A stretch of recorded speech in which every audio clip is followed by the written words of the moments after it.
Hello everybody, it's Sally Brownville again. Now, I am with the wonderful Tait Ischia today, and I first met Tait back in 2008. I mean, that rhymes, doesn't it?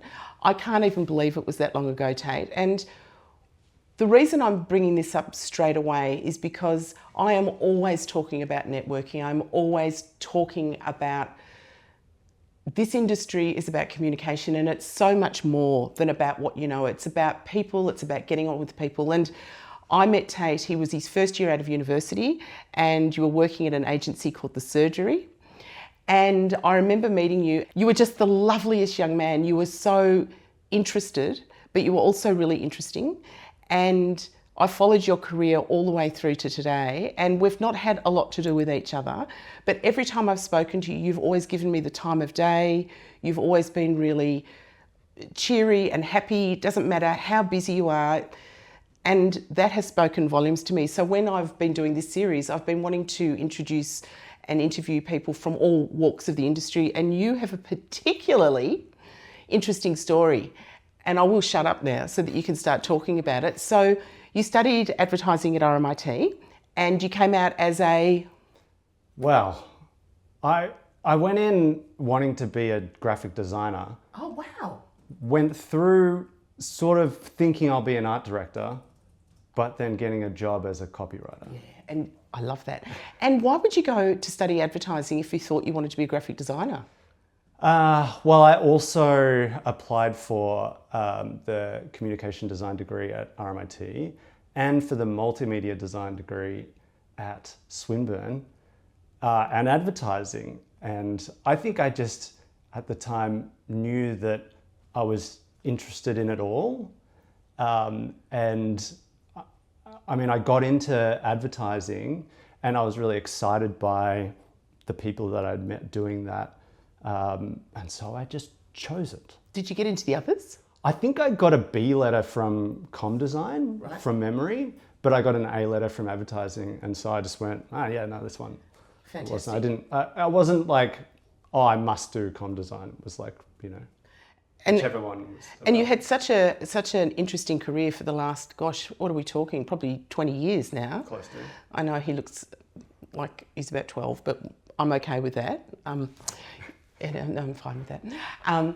But it has been 20 years. And what I love about your career, and what as I said, I talk about a lot, is that as we go through our journey, and which is dissimilar to mine, is that things change and new opportunities come up, and the world is changing so quickly. So becoming a copywriter, when I first met you, how did you get your first job?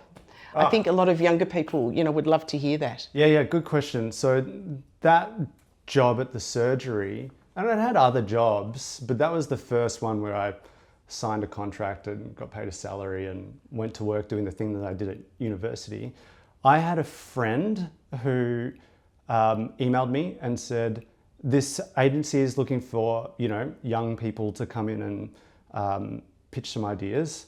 Would you be interested? So I did that. I went in, answered a brief. What was the brief? What was the pitch? I can't making remember. You go back into history. I can't remember. It was to write some TV ads. Okay. For something. Okay. And there were like 3 other teams, and my work was chosen. And you didn't mind doing that? Like, you thought that was an appropriate thing to be asked as a young student? Yeah, I did. Well, at the time I was just like really open to any opportunity, and I was just trying to get into every agency. And yeah, I mean, I don't know, I had the time. Yep. But yeah, I mean, at the time it was fine. I mean, now I'm like, oh, that's a bit weird. Oh, that's the reason I'm asking it. I've actually just had a brief that came in today, and they have asked somebody to do a small design brief for them. Yeah. And I said, look, I think if you're not doing something that is going to take them longer than an hour, but we don't want something that's going to take days and days and days. So you did that and you won. Well, yeah, won. And then I think the idea was that you could start working on bringing that to life and present it to the client. And then I think the client didn't buy it, but the agency said, we'd love to give you a job. And so I got the job. And so I spent a year there, and in that year. Did very traditional ad stuff, radio ads, print ads, TV ads, and that was great. And that's when I met you, because they were just starting out. They are no longer around, the surgery. Correct. But it was a great agency with really lovely people and a really great space. It was in, am I thinking Fitzroy? It was in Fitzroy, Yep. yeah. And it was a cool place to start out, wasn't it? And is that where you sort of began your network? A little bit. I think my real network had begun before that. Okay. Great. At uni? At uni, yeah. In my final year of uni, I started interning / working for this company called Right Angle Publishing, and they had been doing a digital guide to Melbourne called 3000, right. Which some people may remember. They also did a bunch of work for City of Melbourne, producing guides to the city.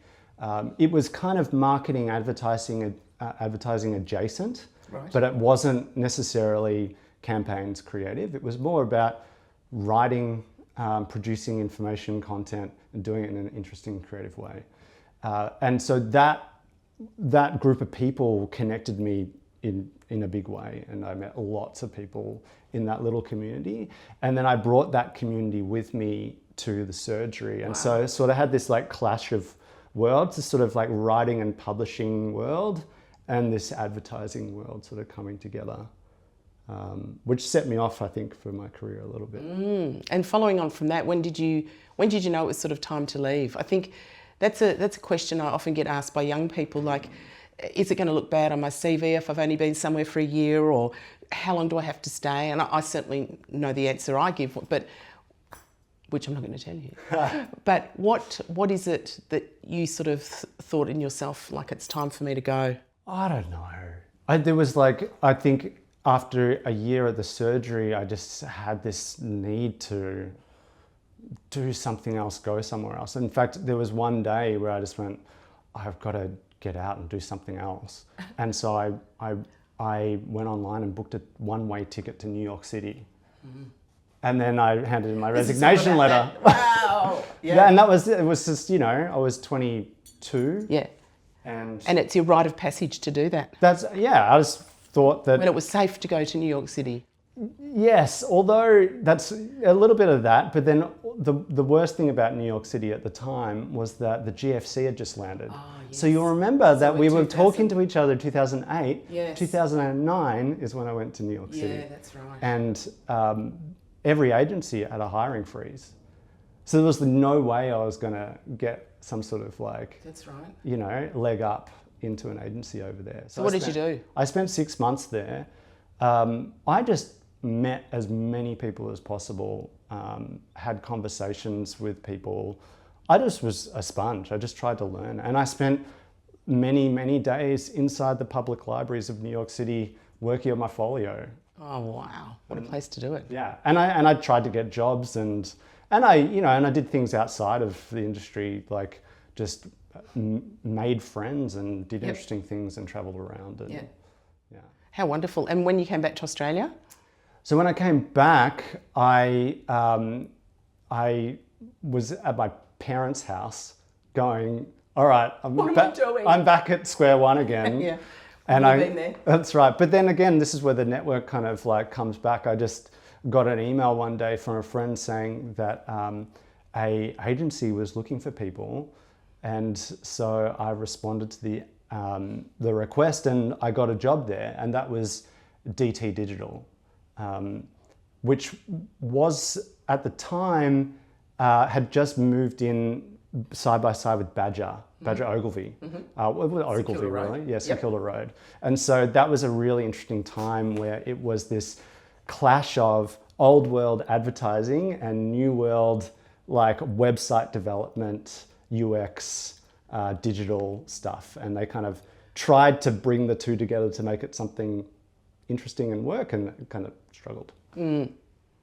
Yeah, it was an interesting time, wasn't it? Because it was a great time of education for clients, and people knew that they needed to have a digital arm, but maybe didn't perhaps know how to run one. No, yeah, exactly. And so they're all trying to work it out. But I think the other thing that was driving it all was that the ad model was really on the decline. And it was the beginning of the end, I think, in some ways. And for me, the way I truly experienced that was there were no jobs in advertising, very few for those who had amazing folios. But where there was lots of jobs was in the digital agency. Right. And especially for a copywriter, Yep. like, wow, you can write, great, you've got a job. Yep. So that was great. And I think it really helped me having a bit of an advertising background, and people went, oh, okay, cool, you'll be useful here. So all the money was going into digital, but the digital wasn't, like you say, they didn't quite know how to make it work, and they were trying to get the ad agencies and that model to try and bring clarity of ideas and execution to that sort of social website user experience digital campaign world. But you'd sort of found yourself in a whole new era regime, didn't you? Exactly, and that was very post GFC sort of thing. Yep. Like no more advertising jobs, more digital jobs. Yeah. And during that time at DT, I guess you were learning new skill sets as well, was it? And is it different to write for digital than it is for long copy, or? Sort of. Is a word a word? Yeah, I think so. And I think, like, even on reflection, doing the creative advertising course at RMIT and learning to write like an advertising copywriter, which was all about attention. You've got 8 seconds when someone walks past a billboard. What are you going to say in the shortest period of time to engage them in the message and the brand and the idea and all that sort of thing? And so that just works in every situation. Right.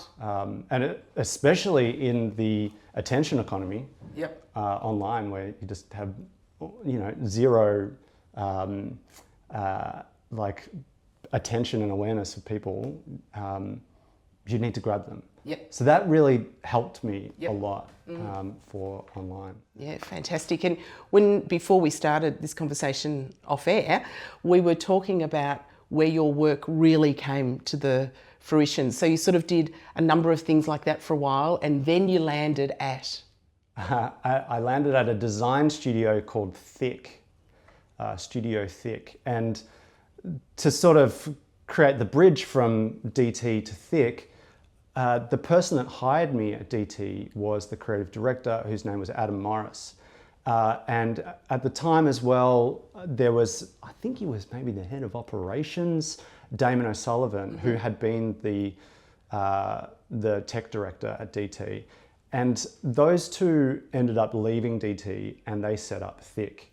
And we kind of kept in touch over the years. I went and did a bunch of different random things, went to another little agency for a period, and then set up my own freelance business. Yes. And so there was probably 4 or 5 years between DT and starting at Thick, but all that time I'd kept in touch with Adam in particular, and then he offered me a job, and I started at Thick, and I stayed there for a decade after that. Thick became today. Became today. Not yesterday, today, yeah. Why was it Thick, and why did it become today? Oh, great question. So Thick was I actually really liked Thick as a name because it had a great story behind it. So Thick, the idea of Thick was that it was built on this concept of thick value. Thick value was a concept developed by a guy called Umair Haque, who had written a book called The New Capitalist Manifesto. And the idea of his book was that companies can't just,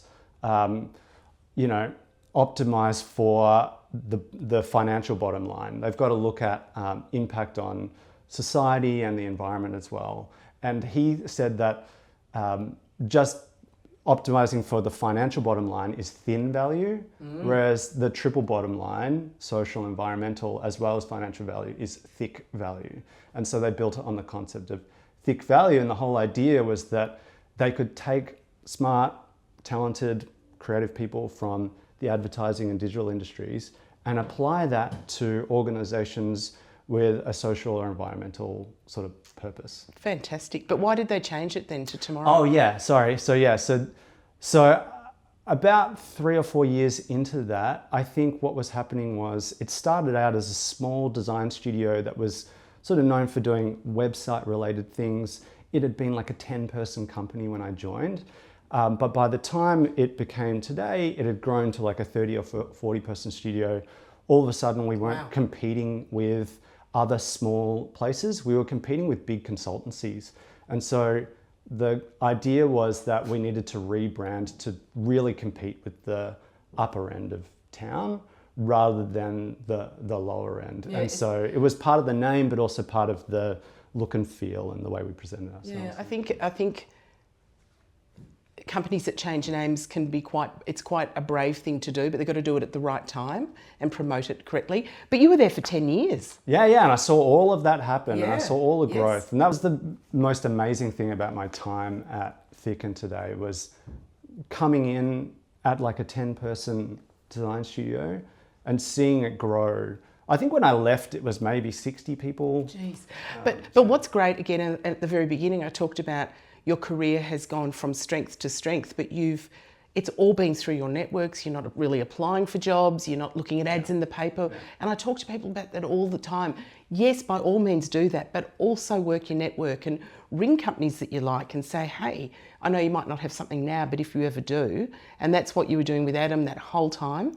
And the other thing I love is that you sort of bounced around a little bit for your first few years trying to work out who you were and what you liked. And then to stay somewhere for 10 years, still quite young, is an extraordinary period of time for anybody these days. People don't really stay generally in jobs that long. So was it just because, or it was many things I'd imagine, but your role kept changing. So I've got your whole history here, Tait. I actually did my research on you. So you had multiple roles there, didn't you? Yes. So you were content director, a head of content, and yeah, so were you creating these jobs for yourself, going, I think I need a new title? And partly, but also it was like always a collaborative effort with Adam, and he really helped me shape my career over that time.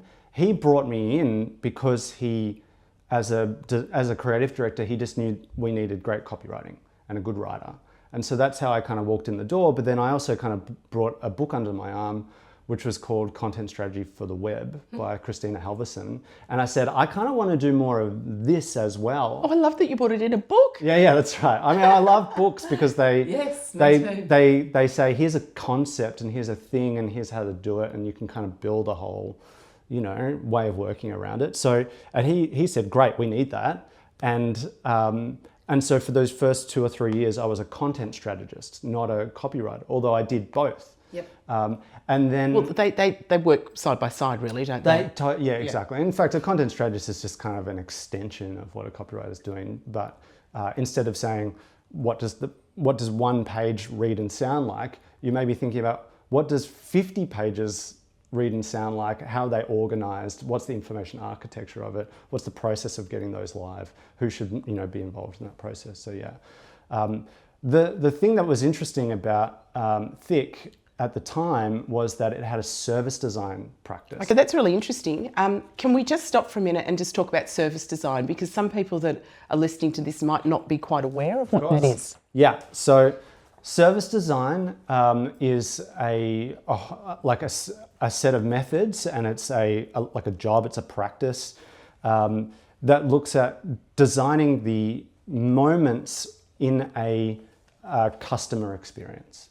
And you look at it as an end-to-end service. So a good one to think about is a lot of government services need good service design. Like at Vic Roads, when you walk into the Vic Roads Service Centre, you get a little ticket, you go and sit down, you then get called out, you need to go and speak to somebody. They tell you information, you need to go on the website and fill out a form. All of these moments are touch points in an experience. And so it's all about what are those moments, can we hook them up and make sure it's a seamless movement through it, what needs to happen front of stage, what needs to happen back of stage, and also how can we see it from the point of view of the people experiencing it. And yeah, it's like a very holistic way of looking at an experience rather than what had kind of happened before that, is just to look at each touch point as a thing on its own. It's a really interesting thing. Would I be correct in saying with service design also, it might be like the way people move through a building, and you would have a look at Like, for instance, I was at an airport somewhere in the world and I can't remember, but I was trying to find the toilet, right? And you came out and there was a sign for the toilet, and then the sign stopped and I walked into a broom cupboard. Maybe that was just me. But, you know, it's all of those sorts of things. When people walk out and they go like that, so that's all part of definitely. a process and walking through something and really thinking.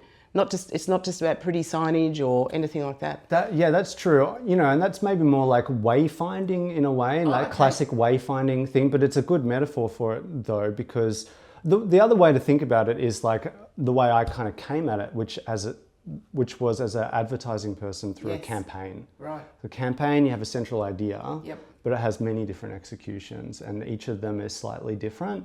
But as someone experiencing those, you see the TV ad, you hear the radio ad, you see the print ad, and they all kind of come together in a single like idea. And it's kind of like one of these things, Tait, where you've really found your calling by doing all of these, by studying and writing and content and doing all these other things. It was, as we always talk about, it was building blocks, wasn't it, to actually get to where you are now and finding this fantastic career. Yeah, it's a good, and it's worth saying that like I was saying earlier, the course that I did at RMIT taught me some really foundational skills like copywriting, art direction, campaigns, a big idea, research into an audience. And those things can just combine into so many different things. And I just would pick up a book every now and then. It'd be the content strategy book, the service design book,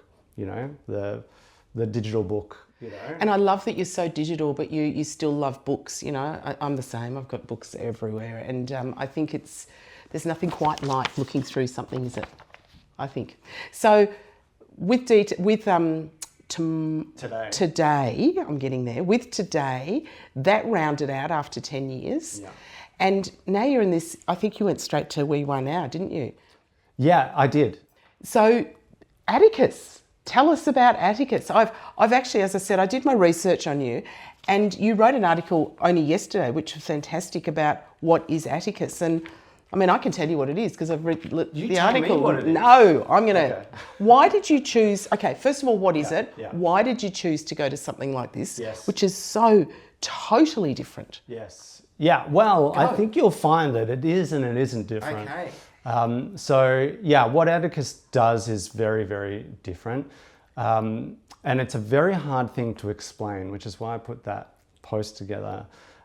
So the best way to explain it... And if you want to look at the post, it's on Tait's LinkedIn profile, and it's a sticky at the top at the moment. Yeah, I'll stick it. It's at the top. Yeah, and it's really interesting, but not as interesting as hearing you talk Sure, about yeah, it. no, I'll attempt to do it myself. Okay. So Atticus is a tech company, and it creates a piece of software. And the software is used by law firms and by listed companies. So we're talking ASX 250, the biggest companies in Australia, your Commonwealth Banks, BHP, like Xero, like companies like this, they're listed on the stock exchange. And what those companies need to do is they need to produce important documents throughout the year when they disclose information to the market. And no other company needs to do this, only the listed companies need to do it. And when they produce these documents, they have to run a process called verification. And verification is a way of highlighting sentences in the document and attaching evidence to it. And now the reason you need to do this is that the regulators are looking through every document word by word. ASIC is the main regulator doing this, but also shareholders are looking at them too. And so these documents carry huge amounts of risk, massive amounts. And for a law firm in particular, they used for an IPO. Just explain what an IPO is. An IPO is a initial public offering for when a company goes public. And there's like so much money, reputations on the line. There's sometimes billions of dollars, all... So no pressure. No pressure, all focused in on one document. And one tiny mistake can derail the whole thing. So that's why the founders had been working in that space. and had realized that the law firms in particular were just using Word documents to run this verification process. And so Up until what year? Well, so Atticus has been around for 7 years. So quite late, yeah, very much so. I mean, there's lots of problems out there that are being solved with Word docs. And so, they built a piece of software that was just made that much easier to do. And now when the law firms, when you present the software to law firms, those who have hated their lives because of the Word documents, almost break down into tears looking at the software. And is that your job to go in to present to them, or you're creating? Yeah. So this is me just explaining Atticus and what's at stake. It's a pretty amazing thing. And why is it only specifically for those sorts of organisations? Because nobody else produces these documents, so they don't need the software. Okay, all right. So it's only for these companies. It's not education or anything like that? No, it's purely for these companies that need to do this thing, and the government makes them do it. And who thought of it? Which bit of Atticus? Yeah. So there are 3 founders. And they just saw a hole in the market and thought, what we need is to get these guys off Word. Yes. Yeah. Yeah, don't we love them? Yeah, one of them was a corporate lawyer, and one of the others was his brother, who was a software engineer, and the other one was his brother's friend. So 2 software engineers, 1 lawyer, and they'd been working on ideas together a little bit. And a light bulb, that's right, and then it turned into something. Yeah, fantastic. And so back to my role now. So it's been around for a good, for 7 years or so. It's grown very quickly and very successfully just by people getting into the software themselves, loving it and telling another company about it. And in fact, the law firms all jumped on it really quickly because they could see the value of it. And they would start to invite in their clients who were the listed companies who would then say, hey, we could use this. And so it just grew like wildfire without any marketing whatsoever. Word of mouth. Well, it's all word of mouth. And these network effects built into people being brought into the tool and actually experiencing it firsthand. And so now they're at this point where they've taken some investor money. They've got a presence in the UK and they have a team over there. They have a bunch of customers now in the UK. And they're just looking to go that next level of growth. But it's sort of topped out in terms of the word of mouth effect. And now they're coming up against a bunch of challenges like positioning. How do we explain this thing in a way that helps people go, oh yeah, that will solve my problem. So now that's where you've been brought in. That's where I've been brought in. So yeah, they've got communication and marketing challenges. And how did you find this job? Did it find you again? It found me. Oh, see, Tait, I love that. I mean, as one person said to me in my surgery days, he said, it was a client actually of the surgery, said, always put yourself in the path of opportunity. Mm-hmm. And so I just kind of see myself... Write that down, I love that. We can use that. I just always see myself as in the path of opportunity. Yep, I agree. And the networks as well. It's interesting, like we haven't talked for so long. I know. But it just comes around again. Doesn't it? And then you just go, oh, cool, an opportunity. And then I feel like I can ring you at any point and, I'm old-fashioned like that. I'm not texting or anything. And you're always like, hi, how are you? And 10 years, whoop, who cares? Yeah, no, it's really lovely. 10 years and 3 children and... That's right. All of these amazing opportunities. Yeah, all the stuff that happened. But it's interesting you said that at the start because it was never a plan to be that. No. And I think even now I've started to realize that it was always a bit of a strength, a superpower in a way that I could create the networks that I could. And so, I don't want to tell people, here's how you do it. No. It just happened very naturally. Well, it did happen naturally, but you had that about you, yes, right? Yeah, sure. Yeah. And that was what drew me to you in the very first essence, if that's a word. Now it begs the question: where does AI fit into all of this, Tait? And is it, we're hearing people always are asking me about it. I'm always reading things, listening to people. I feel like copywriting is one of the biggest things that has been interrupted by AI, more so than perhaps any other creative pursuit at this point. Where do you see AI in what you're doing? Yeah, interesting. I see it in many different places. Maybe I'll take the writing one first. Yes. So I think for me, building a bit of a career as a copywriter, there were always two types of jobs. There was the one that was like, we need to write 100 descriptions of a web page for Google. And I remember doing one at DT once that was for like a bottle shop. And it was just all about writing a description of every drink that existed. And so it's Did it drive you to drink? No, but I did enjoy it a lot. Every drink has a really good backstory generally. Yeah. So there was a lot to use to write them. But yeah, that work I feel like is done. Most companies that need to just churn out quantity can get that from AI now. It's the other type of work that the AI can't do, which is understanding a problem, understanding what an audience needs in a certain situation, taking a group of stakeholders through a journey from not really understanding what the right answer is to feeling confident that they have the right answer. So it always gets back to, and I'm bang on about this all the time, it gets back to communication, doesn't it? And that's something that you have oodles of, I have, and we love talking to people and we're interested but interesting. And there's always money involved in these things, and people need that confidence, don't they? And a human element. It's like when you ring the bank, you want to talk to somebody, or when you ring, your phone company. Yeah, absolutely. And I think this is something I learned a lot at today: is that organizations are full of people, and people are weird, and they don't get along, and they have very different ideas about stuff. And particularly when you get to something like words, everyone has a different point of view, and it's not just about the word choice, it's about what the words are expressing, the actual idea, the actual strategy.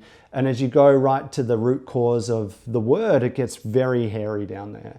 And so the real skill set becomes helping this weird group of people with very different needs, all driven by emotion, to feel like someone's in charge and has some idea of how to get to the right answer, and that can guide them through that process. So I guess if we're looking at anyone that's coming through as a copywriter now, we had many years ago people going, forget about journalism, and you don't want to be a photojournalist, and you don't want to be a journalist, but we've always got to read news, right? Mm-hmm. News always has to be written and always has to be spoken, and it's, well, maybe think about, doing it a different way. What courses are there now? Do people go and study AI?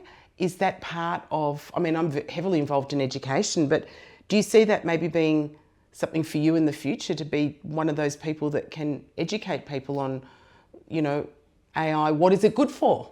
Sure, yeah, I wouldn't mind doing that. Just putting it out there into the network for you. Did you like that? Yeah, no, I love that. Give me some ideas. Yeah. I've seen some courses offer it as like a unit. And that's always really interesting. The thing about AI at the moment is it's just developing so quickly. Every 3 months, the whole thing has completely changed. Now where it's about, what's being talked about the most often is agents.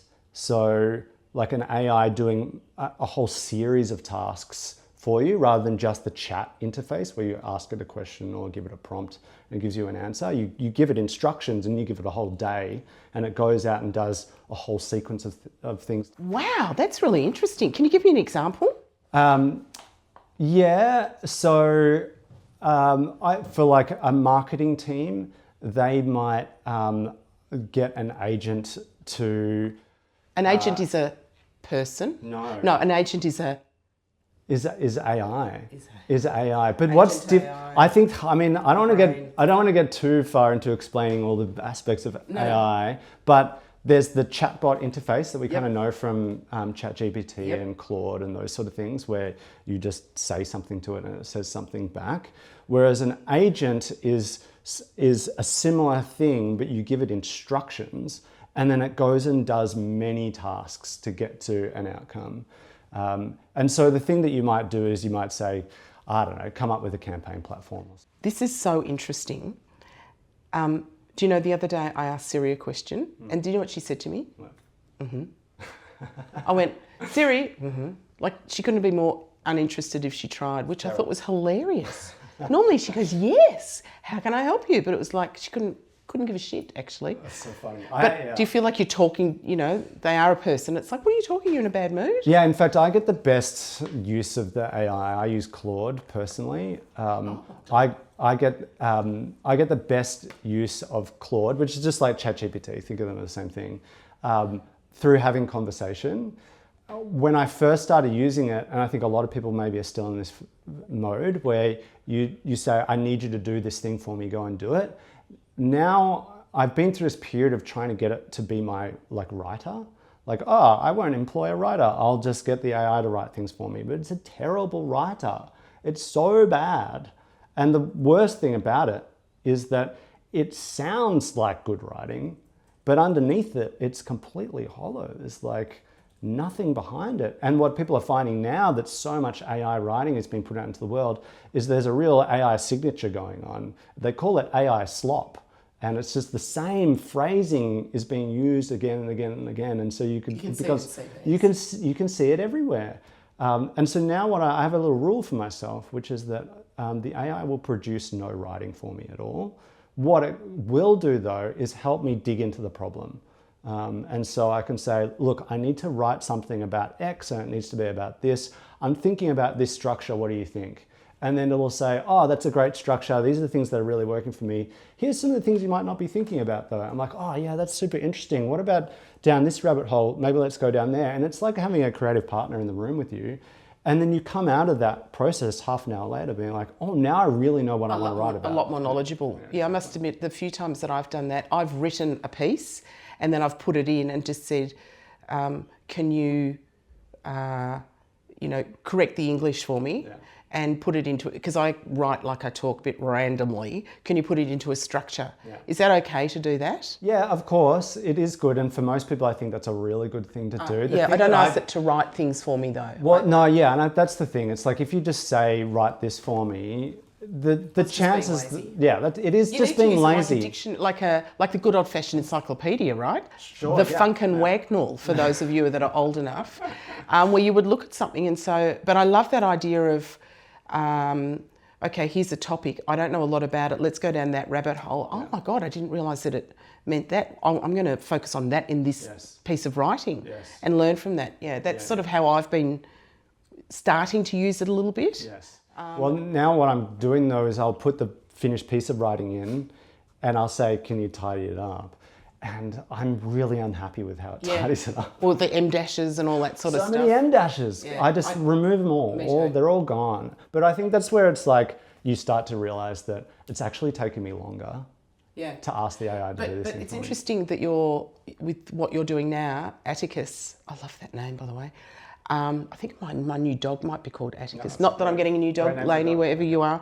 Yeah. But because you're dealing in the legal firms, I have quite a number of friends that are lawyers who are saying that AI is being used all the time, but they also have to be very careful because it just makes stuff up. Yes.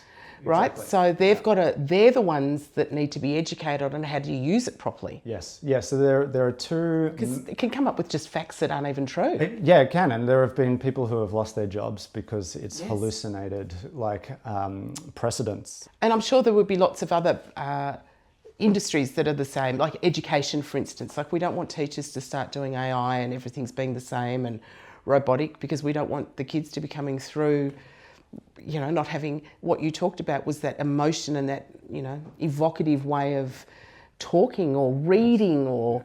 Yeah, I think it's important for young people not to see it as a way to be lazy and just get it to do work that they don't want to do. Well, not just young people. I mean, anybody, right? That's right. Let's blame the young people. Well, I'm thinking too of like the 19-year-old who's like, thrust into this world. And because I know that we used to talk about this at Today, that there will be a whole new wave of young creatives that come through that will be at the top of their game, and they'll all be using like these different AI tools, and they will just make the weirdest, awesome, most interesting stuff, and they'll have a completely new skill set.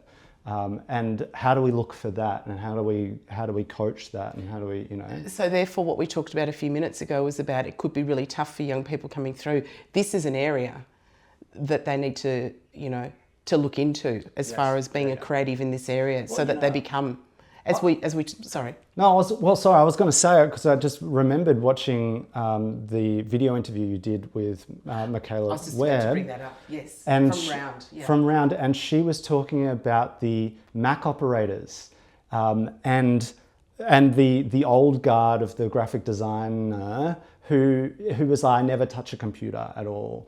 And then I think what she was maybe part of in that new guard was, I'm actually on the tools. And the people on the designers on the tools took over. And I remember hearing, coming out of ad school, similar stories of, I was the only person who knew how to build a website, and that was how I got a job.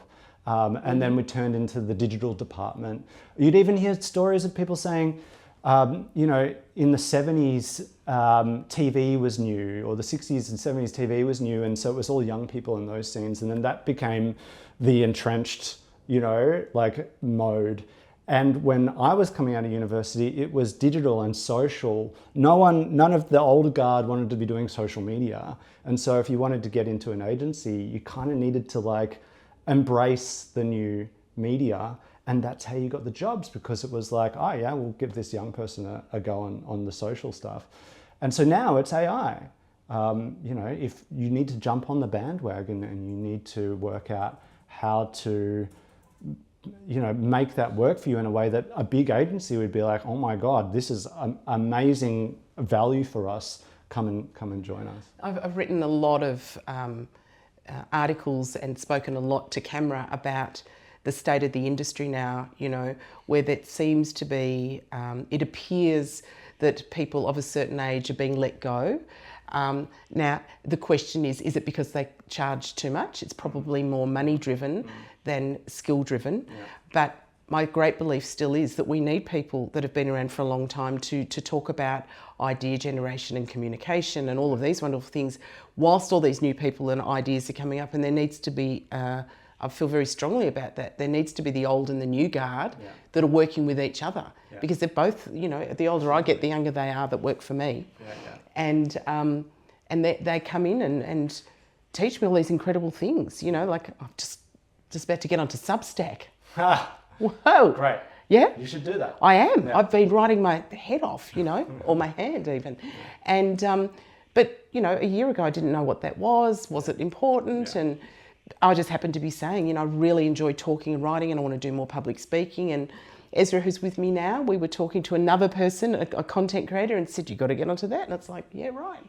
So there is a part for everybody to play in this new industry and this new age that we're going through, but you do have to keep yourself up to speed and up to date. And going back to what Michaela was talking about, she actually interestingly talked about those Mac operators. The older ones were the ones that really embraced AI more, because they understood how to take certain elements and pull them together, not just say, put the bird on top of the cage under the refrigerator, which wasn't working for the younger ones. So it's true, because AI, it's, like slop in, slop out a little bit. Such a terrible word. But we'll go with it, slop, AI slop. I like AI slop, better than SHIT, I think, maybe. Yeah, it sounds, it is what it is, right? Yeah, it is what it is, that's right. And so, it's one of these technologies that produces the absolute worst and also produces arguably the absolute best if you could make it happen. And plus you've got like she was talking about, some of the old, the more experienced designers, they're probably got a bit more of that technical nous because they've been around technology for so long, which was very different to, that former period where they just didn't computers were a completely new world, whereas they're not a new world anymore. No. So probably makes you a bit more adaptable. I mean, I was one of the first people I knew to get a computer because my grandpa had died and he left me a bit of money. I went, I'm going to buy a Mac. And it sat on my desk and people walk in and go, oh, you've got a Mac? I go, yeah. Didn't even know how to turn it on. Yeah, right, yeah. You know, by the time I worked out how to turn it on, it was sort of old. I had no one to email. But anyway, I've come a long way. So, Tait, as we wind up, what is the future for you? Do you any idea? Well, so I've just come out of a whole career built on agencies and being part of the team that's brought into an organization to solve a problem. And now I've moved out of that and I've gone in-house. And I've been put in a level of leadership over brand and marketing and, you know, creative. And so this is a whole new chapter for me to be the person in charge of the quality of the message, the quality of the story that's put out to the world. So I'm very focused on that at the moment. And you're getting lawyers to listen to you. I mean, well, attempting to. Yeah. Fantastic. Well, I think it's not always an easy jump to go from agency in-house, but a lot more people are doing it now. Perhaps not in your instance, but sometimes there's a lot more job security like that.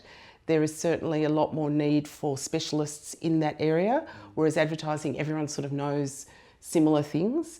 So I'm so excited for you and where you've come from and where you're going and what you're doing now. It sounds great, and I hope we can keep in touch for the next 10 years. We definitely can. And if you ever need any help, you give me a call. I will, Sally. Thank you so much, Tait. It's been a real eye-opener and it's been wonderful talking to you. And not only are you a beautiful writer and a lovely guy, you are very articulate. And I would love people to have a look at Tait Ischia's LinkedIn profile because he's got some really interesting things that you've written. And I'm sure by the time this is edited and comes out, there'll be many more fantastic things. Yeah. So thank you for your time today. My pleasure, Sally. Thanks for inviting me. Pleasure. Bye.